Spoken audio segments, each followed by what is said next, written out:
Hey guys, as you know, I've been having fun exploring the new opportunities with the new large language models and AI and some of the new programming. One of the things I've been excited to talk about is I've been practicing by building some, small apps. And so, as you may well know, Unity is my language of choice for building apps, but also that there have been some really cool things where they've built in Whisper.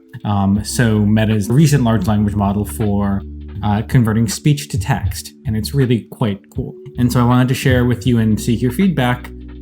So before we go on, if you enjoyed this video and these kinds of explorations and tests, please like and subscribe and let me know what you think of how I can make this better. I might even end up sharing this online later. So giving this a shot.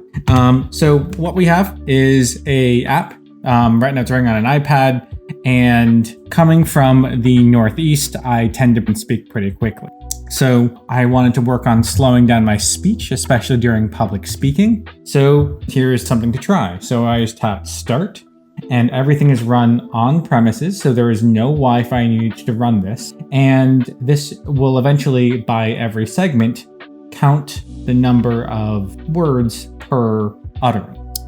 And sometimes it's not the most accurate. Let's try this again. That's probably a little fast. This is a more common speed.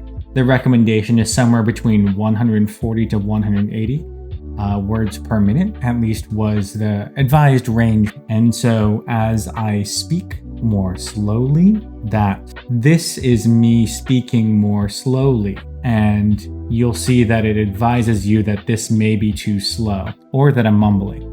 And when I restart this, when I talk really quickly, this will run. I also don't know what pausing is. And then when I slow back down to my normal speech rate that I should be speaking at, this view meter should come back in range. I don't know what kind of relaxing music is going on here. So this is something fun. I hope you enjoyed it. If you enjoyed this, please like and subscribe. I'll talk to you next time.